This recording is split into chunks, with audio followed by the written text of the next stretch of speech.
নির্বোধ স্বৈরাচারী শাসন ব্যবস্থার একটা কিন্তু কমন মিল আছে যুগে যুগে দেশে দেশে সমস্ত ক্ষেত্রে। সেটা হচ্ছে এই স্বৈরাচারী শাসন ব্যবস্থা যখন একটু দীর্ঘমেয়াদী হয়ে যায়, ঠিক তখন থেকেই তারা জনগণকে বোকা ভাবতে শুরু করে এবং জনগণকে ভেবে ফেলে তাদের হাতের পুতুল।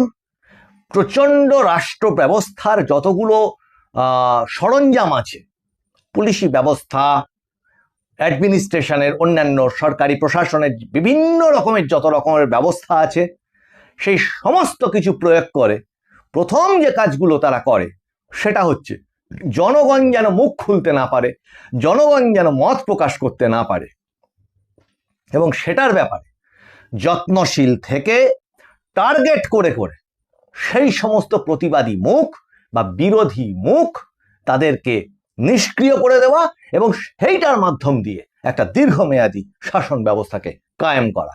কিন্তু এবারে হতে চলেছে সম্পূর্ণ উল্টো, এবং সেটা যে নির্বাচন কমিশন থেকে শুরু করে দেশের সরকার, কোর্ট সবাই বুঝে গেছে, সেটারই প্রতিফলন ঘটতে চলেছে আগামী ভোটের দিনগুলিতে।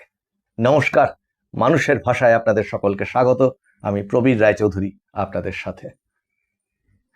খেয়াল করে দেখবেন যে এই যে কথাগুলো আমি বললাম, এই কথাগুলো কিন্তু মিল পাবেন সেই বাম আমল থেকে মিল পাবেন, এবং সেই বাম আমলকে উল্টে দিতে চেয়েছিল মানুষ, যে একটা স্বাধীন সুন্দর গণতান্ত্রিক ব্যবস্থা সেটা যেন প্রতিষ্ঠিত হয়, কিন্তু হয়ে গেল ঠিক উল্টো।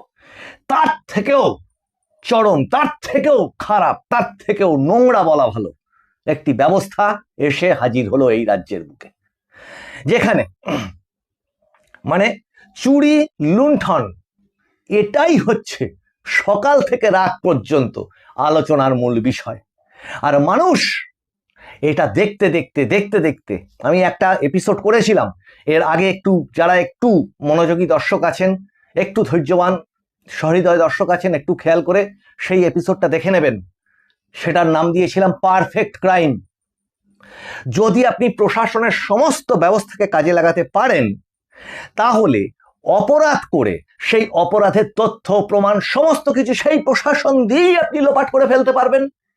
প্রত্যেকটি তদন্তের ক্ষেত্রে, প্রত্যেকটি অপরাধের ক্ষেত্রে এই রাজ্যে আমরা সেটাই দেখে এসেছি, যে সমস্ত রকম তদন্তগুলো কোর্টে গিয়ে একটা জায়গা পর্যন্ত যাওয়ার পরে, প্রচুর চেষ্টার পরে যাওয়ার পরে আটকে যাচ্ছে। কেন?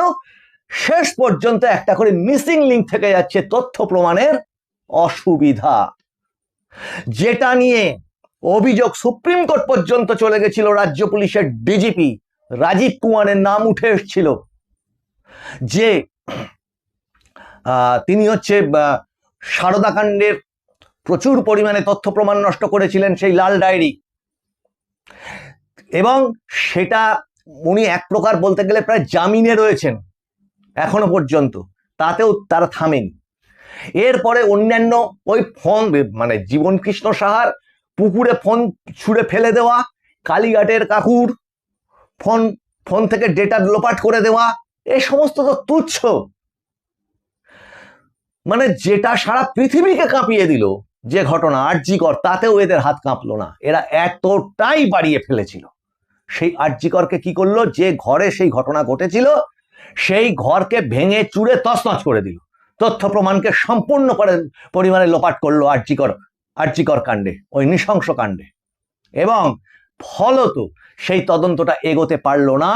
আর তার সাথে সুপ্রিম কোর্টের যে সুমোটো কেসটা হয়েছিল, যেটা নিয়ে প্রচুর মানুষের ক্ষোভ আছে, কিন্তু মহামান্য আদালতের বিষয়ে এখানে আমি কিছু বলবো না, কিন্তু ধর্মের কল বাতাসে নড়ে। সেই আরজি কর ফাইল আবার ওপেন হওয়ার নির্দেশ দিয়েছেন মহামান্য কলকাতা হাইকোর্ট, এবং অভিযুক্ত হিসেবে বা সন্দেহভাজন হিসেবে যাকে খুশি এবার কিন্তু জেরা করা যাবে। আর একটা তথ্য দিই এই এপিসোডের একদম শুরুতে, আসল প্রসঙ্গটায় আসার আগে, সেটা হচ্ছে ওই যাকে বলে না গেরিলা অপারেশন, অনেকেই হয়তো সেটা বুঝতে পারছেন না।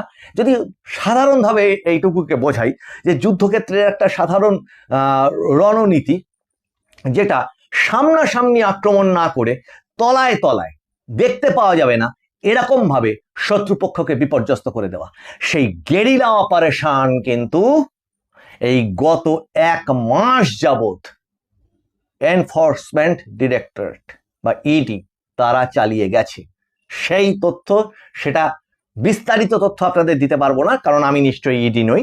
সূত্র মারফত যে সমস্ত খবরগুলো পেয়েছি সেগুলো আপনাদের সামনে তুলে ধরছি। প্রথম কথা, মানুষের প্রধান অসুবিধাটা কোন জায়গায় ছিল? এমনি এই সরকার 2021-এ উল্টে যেত, কিন্তু নিজের প্রশাসন, এই দলদাস পুলিশ, এই দলদাস যে সমস্ত অ্যাডমিনিস্ট্রেটিভ অফিসাররা like BDO, SDO, SDPO, DM, ADM, সমস্ত ডিও, এই সমস্তকে তৎকালীন সেই রাজ্য সরকার একেবারে মানে কি বলবো অঙ্গুলি হেলনে এবং চালাতো বলেই প্রথম থেকেই সে নিশ্চিত থাকতো এবং একটা কনফিডেন্স পেত যে বেশি বিরুদ্ধে কথা বলতে যেও না, এই ভোট পর্যন্ত ইলেকশন কমিশন আছে, তারপর কিন্তু এই আবার আমরাই। সেই কনফিডেন্স থেকেই কিন্তু মানুষকে ঘরে ঘরে ঘরে ঘরে গিয়ে সেই ভয়টা দেখাতে পারত এবং মানুষও বুঝে ফেলেছিল যা ও তো আর কিচ্ছু হবে না, কি করব, ওরাই তো আসবে, দে বাবা ওদেরকেই ভোটটা দিয়ে দে। কিন্তু ভুলটা কোথায় হয়ে গেল? এই যে এসআইআর প্রসেস চললো সমস্তটা, কোর্ট, কেন্দ্র, কমিশন সবাই কিন্তু এই বিষয়গুলোর থেকে ডাটা তুলছিল যে এরা ঠিক কি কৌশলে, কি ঠিক কৌশলে এই পুরো মানে অপশাসনটাকে করায়ত্ত করে রেখে দিয়েছে। সেই ডেটাগুলো ঠিক তারা কারা, প্রশাসনের কোন কোন জায়গায় তারা বসে আছে, কোন কোন অপরাধের ক্ষেত্রে কারা কারা কি কি ধরনের ভূমিকা রেখেছে, সেই সমস্ত ডেটা দিনের পর দিন ধরে কিন্তু ওপরে উঠেছে।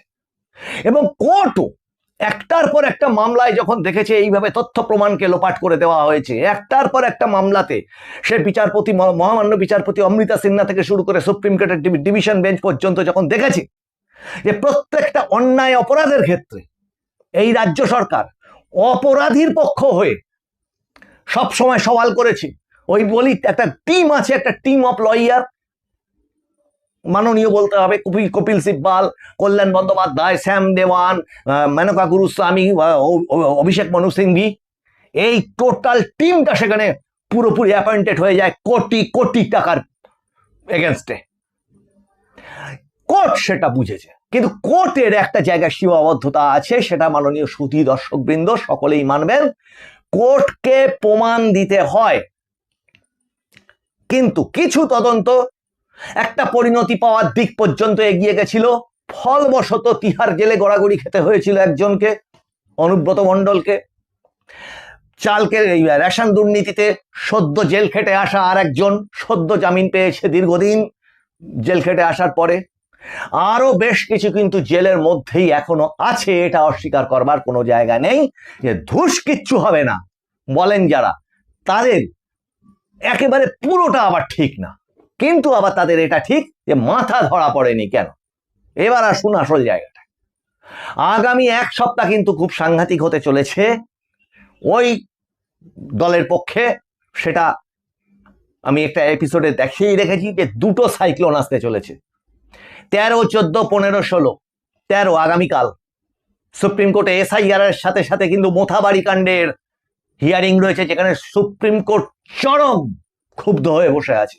এনআইএ তদন্ত দিয়েছে এবং 142 ধারায় মানে বিশেষ অধিকার প্রয়োগ করে এনআইএ কে সে দায়িত্ব দিয়েছে সুপ্রিম কোর্ট। ভুলে গেলে চলবে না, দেশের ইতিহাসে এটা নজিরবিহীন।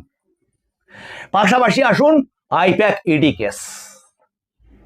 ওই আইপ্যাক ইডি কেসের লাগাতার হিয়ারিং হবে এখনো পর্যন্ত যা আমাদের কাছে খবর, 14, 15, 16 এবং মাননীয় সলিসিটর জেনারেল তুষার মেহতা তার আবেদনে বিচারপতি মিশ্রা ডিভিশন বেঞ্চ জানিয়ে দিয়েছেন যে ওই 3 দিনের মধ্যে তারা একটি রায় দান করবেন।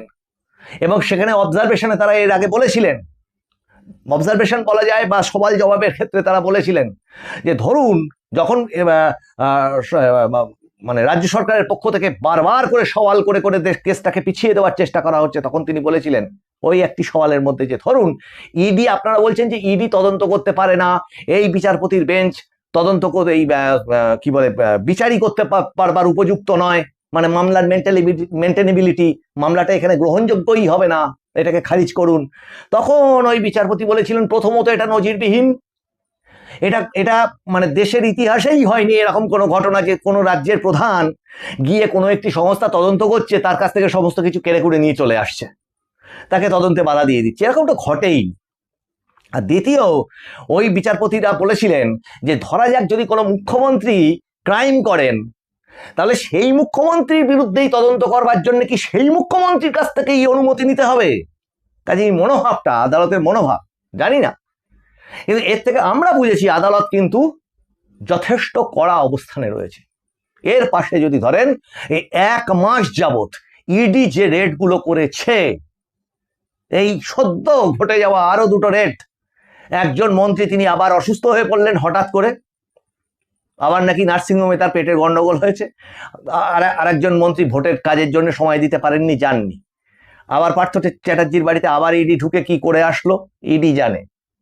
কিন্তু এর মধ্যে আমি বলতে চাইছিলাম যে একটা অপারেশন বা একটা প্রসেস, সেই প্রসেসটার নাম যদি এইভাবে ভাবেন, সেটা হচ্ছে পাইপ লাইনটাকে কেটে দেওয়া। অ্যারেস্ট যেমন একটা শব্দ, তেমনি অ্যাটাচও একটা শব্দ।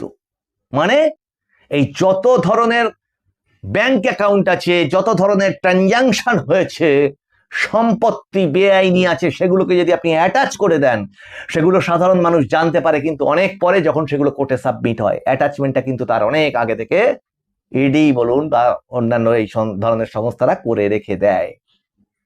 কাজেই শুকিয়ে যাচ্ছে যত রকমের এই বেআইনি অর্থগুলো এই ইলেকশনে ব্যবহার হতো, সেই অর্থের যোগান কিন্তু এবার শুকিয়ে যাচ্ছে। যত ধরনের অর্থ জামাতের হাত হয়ে সীমান্ত পার হয়ে এদেশে আসতো, বিদেশি শক্তি কিভাবে এখানে জাল ছড়ায়, কিভাবে মার্কিন এজেন্ট, আমেরিকার এজেন্ট এই রাজ্যে এসে সন্ত্রাসবাদী কার্যকলাপে ট্রেনিং দেওয়ার চেষ্টা করে ধরা পড়ে, কিভাবে জামাত এই সীমান্তবর্তী জেলাগুলোতে তাদের সন্ত্রাসবাদীমূলক কাজকর্ম, বিচ্ছিন্নতাবাদী কাজকর্মগুলো করবার জন্য জাল বিস্তার করে, সেগুলো বারবার করে এপিসোডে তুলে ধরেছি এবং খুঁচিয়ে খুঁচিয়ে দেখিয়ে দিয়েছি, পয়েন্ট করে করেছে এই সেই চক্রান্ত। কিন্তু আমরা তো সাধারণ মানুষ, এনআইএ বলুন, র বলুন, আইবি বলুন, কেন্দ্রীয় সরকার বলুন, কোর্ট বলুন, কমিশন, এদের সবার কাছে এই সমস্ত তথ্যগুলো ছিল এবং তারা জানে ঠিক কি ছকে ভোটটা পার করিয়ে নিতে হয়। সেটা পৌর ভোট হোক, পঞ্চায়েত ভোট হোক, বিধানসভা হোক। আগে অতটা লোকসভায় নজর দিত না, 24-এর লোকসভাটাকে যেন প্রায় পৌর ভোটের মতো করে একেবারে ঝাঁপিয়ে পড়ে ওই একই মডেলকে কাজে লাগিয়েছিল এবং নির্বাচন কমিশন বুঝেছিল যে না, কোন কোন জায়গাগুলোতে নজর দিতে হবে, যার ফলবশত পুরো পুলিশি সিস্টেমকে চেঞ্জ করে দিয়ে সতর্ক করে দিয়েছে যে বেআইনি করেছে তো একদম চাকরি শুদ্ধ আউট। তার ফল যে সেটা মুখের কথা না, সেটা তারা করে করে করে করে দেখিয়েছে। ফলবশত যারা ইধার উদার করবে ভাবছিল, তারা সতর্ক হয়ে গিয়ে ভাবছে বাবা চাচা আপন প্রাণ বাঁচা, নিজে বাঁচলে বাপের নাম। কাজে তারা এইবার নির্বাচন কমিশনের নির্দেশ পালন করছে এবং অ্যাডমিনিস্ট্রেশনও তাই, ওই ডিএম, এসপি, এসডিও, এই সমস্ত জায়গাগুলো তারাও তাই। আর সদ্য মুখ্য সচিব আর ডিজিপি সুপ্রিম কোর্টের প্রধান বিচারপতির কাছে লাইভ বসে অনলাইনে যে পরিমাণ ভর্ৎসনা হয়ে তারা সহ্য করেছেন, ভারতের ইতিহাসে সেই নজির নেই। এবং এর সাথে যদি ধরেন যে ওটা সতর্ক বার্তা না, ওটা চরম সতর্ক বার্তা, তাহলে তার কিন্তু রেশ নিচের দিকে নামতে বাধ্য। এর সাথে আর ছকগুলো কি ছিল? সেই ছকগুলো ছিল হচ্ছে ওই সীমান্ত থেকে ভোটের আগে লোক ঢুকিয়ে দেওয়া, দিয়ে নির্দিষ্ট সীমান্তবর্তী জায়গাগুলোতে গেস্ট হাউসে তাদেরকে প্রথমে রাখা, ভোটের দিন তাদেরকে অ্যাক্টিভ করে দেওয়া। আর এবার এসআইআর এ যে পরিমাণ এই বিদেশি নাম বাদ পড়েছে, তাতে যে পরিমাণ শক খেয়েছে এই গোষ্ঠী, সেই শক কাটিয়ে উঠতে এখন অনেক সময় লাগবে। আর 2.5 লক্ষ প্যারামিলিটারি সেন্ট্রাল ফোর্স তো আসছেই, কিন্তু খেয়াল করুন এর ডিপ্লয়মেন্টটা 88,000 86,000 এরকম একটা নাম্বার হবে, একটা বুথ টোটাল রাজ্যে আছে। দুটো দফায় হওয়াতে সেটা যদি আপনার 44,000-এর মতো এসে যায়, 2.5 লক্ষ বাহিনী কিন্তু সেইগুলোকে কন্ট্রোল করবে। বুথের কোন রকম নিয়ন্ত্রণ রাজ্য পুলিশের হাতে থাকবে না, যেগুলো আগে থাকতো এবং ওই কাণ্ডগুলো হতো। এবং তার সাথে যদি লাস্ট যোগ করেন সিভিক পুলিশ, যাদেরকে ভোটের কাজে লাগিয়ে দেওয়া হতো, ইউনিফর্ম পড়তে পারবে না পর্যন্ত 72 ঘন্টা আগে থেকে, তারা ভোটের কাজ তো দূরের কথা, ত্রিসীমানায় থাকতে পারবে না তারা। পুরো বুথের কন্ট্রোল হচ্ছে সেন্ট্রাল ফোর্সের হাতে। ক্যামেরা, সিসিটিভি ক্যামেরা ভিতরে এবং বাইরে, ওয়েবকাস্টিং, কন্ট্রোল রুম, সেই কন্ট্রোল রুম ডিএম অফিস থেকে শুরু করে রাজ্যের অন্যান্য যে যে জায়গাগুলোতে থাকবে, সেক্টর অফিস, প্লাস হচ্ছে আপনার ওটাকে কি বলে নির্বাচন কমিশনের নির্দিষ্ট দপ্তর, সেখানে বিশাল কন্ট্রোল রুম থেকে সেটার নজরদারি করা হবে। কিন্তু মজার জিনিস, এগুলো তো দূরও কি হবে না। এবারের নিয়মটা হচ্ছে ক্যামেরা বন্ধ হলে ভোট বন্ধ, ক্যামেরা আড়াল করে দিলে ভোট বন্ধ, কোন রকম বুথ জ্যামিং এর কোন রকম ছিটে ফোটা খবর হলে ভোটটা বন্ধ, মানে রিপোল, যা নজিরবিহীন। তার সাথে পুরোপুরি সীমান্ত সিল করে দেওয়া হচ্ছে এবং স্বরাষ্ট্র মন্ত্রক থেকে যে ব্যবস্থা নেওয়া হচ্ছে বা অন্যান্য কেন্দ্রীয় বাহিনীর সাথে যে সমস্ত মিটিংগুলো নির্বাচন কমিশনে রয়েছে, বর্ডার পুরোপুরিভাবে চূড়ান্ত, মানে মাছি গোলবার জায়গা নেই যে ওপার থেকে এসে এখানে এসে ভোট করে আবার পার হয়ে নদী পার হয়ে চলে যাব, মাঠ পার হয়ে চলে যাব ওপারে, হবে না। এই সমস্ত ব্যবস্থাটা এবং ভোটের ধস, সংখ্যালঘু ভোটের ধস, SIR এ ভুয়ো ভোট বাদ চলে যাওয়া, এই সব যদি যোগ করেন, বিজেপির 36-37% একটা রিজার্ভ ভোট অলরেডি যেটা দাঁড়িয়ে গেছে, সেটাকে যদি হিসাব করেন, আর গত এপিসোডে বলেছি যে তৃণমূল কংগ্রেসের ভোট 20-22% নেমে আসবে, আর হিন্দু ভোট যদি ঘর থেকে বেরিয়ে ভোট দেয় ঠিকভাবে ওই 59% না 70%-এর কাছে যদি মানুষ গিয়ে ভোট দেয়, তাহলে যে পরিস্থিতি আসতে চলেছে সেটা একটা ল্যান্ডস্লাইড ভিক্টরি বিজেপির তরফে আসতে চলেছে। কাজেই শুধুমাত্র মুখের কথা না, কেন তৃণমূল কংগ্রেসের মিটিং এ ভিড় হচ্ছে না, সেখানে ফাঁকা মাঠ পড়ে থাকছে আর জনশুনামি, যোগী আদিত্যনাথ, নরেন্দ্র মোদী, অমিত শাহ, শুভেন্দু অধিকারী, অন্যান্য বিজেপি নেতৃবৃন্দের সভাগুলোতে জনশুনামি, কারণ মানুষ বুঝেছে, মানুষ অত বোকা না, মানুষ এইটা দেখেছে যে ইয়েস, নির্বাচন কমিশন এই ব্যবস্থাগুলো নিচ্ছে, মানুষ মনের মধ্যে সাহস পাচ্ছে, মানুষ ঘর থেকে বেরোচ্ছে। জানবেন এটা কিন্তু বিরোধী দলের মিটিং এ ভিড় হচ্ছে এবং সেই ভিড় গুঞ্জন হতে হতে গর্জনে পরিণত হওয়ার অপেক্ষায় আর গেরুয়া হওয়ার অপেক্ষায় এই পশ্চিমবঙ্গ।